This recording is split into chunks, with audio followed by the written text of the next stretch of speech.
தேமுதிக வந்தாலும் தலைவலிதான். 2026 திமுகவுக்கு பெரிய ட்விஸ்ட். விடாதே விசிக. ரெடியான ஸ்டாலின். 2026 சட்டமன்ற தேர்தலை முன்னிட்டு திமுக கூட்டணி இறுதி செய்யும் முடிவில் இருக்கிறார் மு.க.ஸ்டாலின். தேமுதிக கூட்டணிக்கு வந்திருப்பதால் விசிக, மதிமுக கட்சிகளுக்கு தொகுதி பங்கீடு குறைக்கப்படலாம் என சொல்லப்படுகிறது. இதனால் அவர்கள் அதிருப்தி அடைய வாய்ப்பு இருப்பதால் திமுக தலைமை அந்த கட்சிகளுடன் பேச்சு நடத்தி வருவதாக சொல்லப்படுகிறது. தமிழக சட்டசபை தேர்தலுக்கு இன்னும் 3 மாதங்களே உள்ளது. இந்த தேர்தலில் திமுக, அதிமுக, பாஜக, நாம் தமிழர் உள்ளிட்ட முக்கிய கட்சிகள் தங்களது தேர்தல் பணிகளை தீவிரமாக்கி வருகிறார்கள். இந்த முறை 4 கட்சிகளின் இடையே நேரடி போட்டிகள் உருவாகும் சூழல் உருவாகியுள்ளது.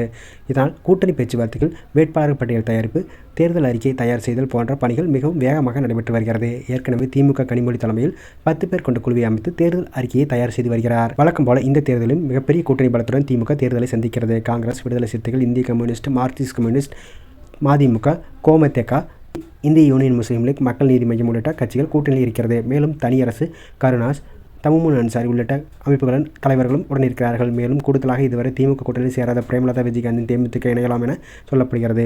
இந்த நிலையில் பிரேமலதா வரவால் திமுக கூட்டணியில் குழப்பம் ஏற்பட்டுள்ளதாக சொல்லப்படுகிறது. கடந்த 2021 சட்டமன்ற தேர்தலில் திமுக 174 தொகுதிகளில் போட்டியிட்டு காங்கிரசுக்கு 25 தொகுதிகள் மற்றும் பிற கூட்டணிகளுக்கு 35 தொகுதிகள் ஒதுக்கப்பட்டது. அந்த தேர்தலில் திமுக 133 இடங்களில் வெற்றி பெற்று தனிப்பெரும்பான்மையுடன் ஆட்சியை பிடித்தது.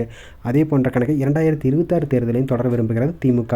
ஆனால் இந்த முறை தேமுதிக மட்டுமில்லாமல் மருத்துவர் ராமதாஸ் தலைமையிலான பாமக பிரிவு, கமல்ஹாசன் தலைமையிலான மக்கள் நீதி மய்யம் போன்ற புதிய கட்சிகள் கூட்டணி இடம்பெறும் சூழல் உருவாகியுள்ளது. இதனால் திமுக தங்கள் போட்டியிடும் தொகுதிகளின் எண்ணிக்கை 174 170 குறைக்க திட்டமிட்டுள்ளதாக சொல்லப்படுகிறது. மீதமுள்ள இடங்களை கூட்டணி கட்சிகளுக்கு பகிர வேண்டும் கட்டாயம் ஏற்பட்டுள்ளது.